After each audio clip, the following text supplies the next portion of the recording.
The biggest lie that you've been told is that leaving Canada means giving up. And the truth is that leaving Canada is the ultimate act of ambition. It's refusing to accept mediocrity and that your ceiling is infinite. So the decline is not your destiny. And if you're driven, you want sovereignty, then leaving the country is the best thing that you can do. This country is quite honestly actively working against you. Canada has mastered something sinister and it's making decline feel comfortable. All of society in Canada is pretty happy with watching our freedoms go away. They're happy with basically living off of the system. And you know what Canadians say when you point out the problems? At least we're not America, or at least we're not with Donald Trump. And that's it. That's the bar we have to compare ourselves to. Now, let's not fix this or, we deserve better. That's the boiling frog trap. And the water gets hotter so gradually that you don't want to jump out. So you just adapt, and you adapt to $3,000 of rent, and you're accepting waiting in the emergency rooms for 8 hours, staring at, business opportunities go by you, and your biggest partner, whether you want one or not, is basically talking about taking over your country. So most people don't even realize what's happening right now, which is crazy. But here's what really pisses me off about Canada, and that's that Canada has silently declared a war on success. Not officially, but culturally. If you make good money, you are a greedy person. If you want to start a business, you're exploiting people, investing in property, that's a problem. And they've created a culture where being successful makes you the villain, where entrepreneurs are basically apologizing for jobs, where wealth is treated like a disease instead of an achievement. So the government also wants to take 53% of your income, and then society also shames you for giving more. So you're basically carrying the entire tax burden on your back, and you are essentially just paying your fair share. And here's the sick part. The same people who are complaining about successful Canadians are the first ones crying when those Canadians leave and they take their taxes with them. So you can't hate the players and then wonder why the game is falling apart, which is crazy, right? So the wake-up call is something that we all need to go through, and I wanted to talk about sovereignty and real sovereignty, not just the political kind. The personal kind, where sovereignty means you control your time, you control your choices, and you control your future in Canada.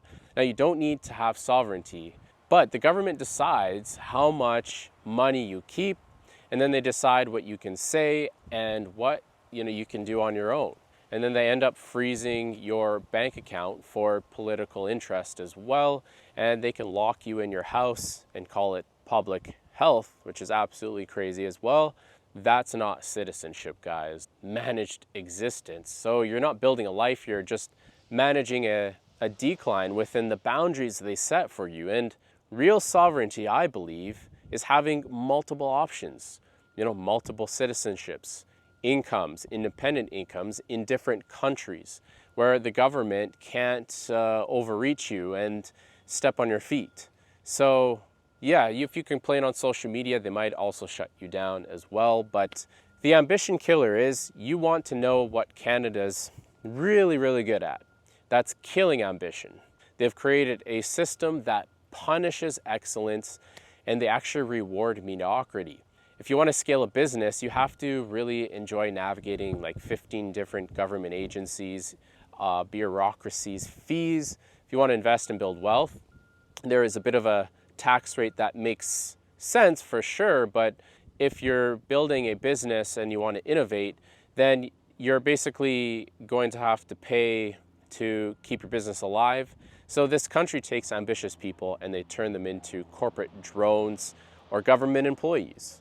It's either one or the two. And the entrepreneurs that have steady employment and they're building something great, they get kind of left in the dust.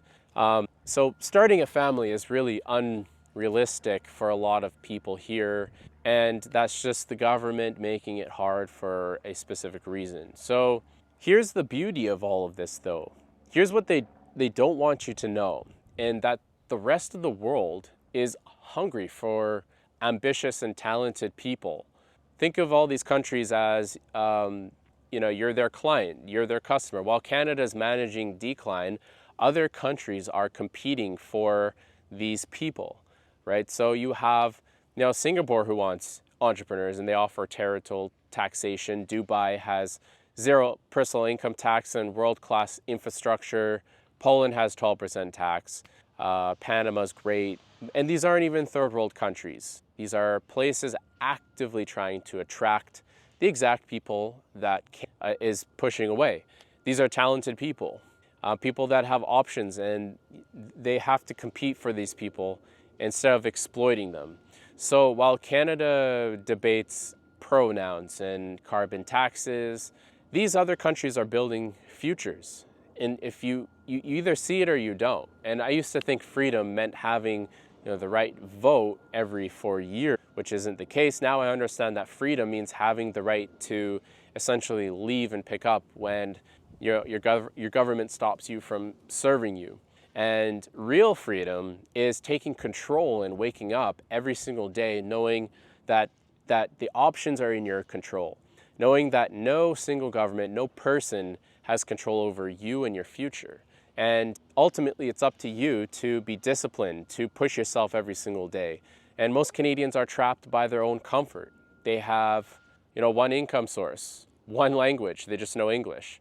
That's not really security in my eyes. That's just vulnerability disguised as stability. And the most patriotic thing that you can do is to refuse to accept that this is as good as it gets in the world. So your ancestors, remember, took a massive risk to give you this opportunity to live life in Canada. Maybe it's time some of you took the risk to preserve that for the next generation, for your kids and your grandchildren. So it's all already happening in Canada. Canada is hemorrhaging its best people, and the government's response is to bring in people who eventually figure it out. And the same thing is doctors are moving to the US. The salary is 3 times more, and they're actually able to practice medicine instead of navigating bureaucracy. Tech workers are going to Silicon Valley, Berlin, or even Singapore, where their skills are valued and rewarded. Skilled tradespeople are moving to Australia, and they can afford houses there. So the brain drain is real. We're leaving a lot of people on the table. And all we have right now is just government employees or corporate drones. So we don't have a lot of skills or ambition in this country, and it's not sustainable here. That's really just a downward trend to irrelevance.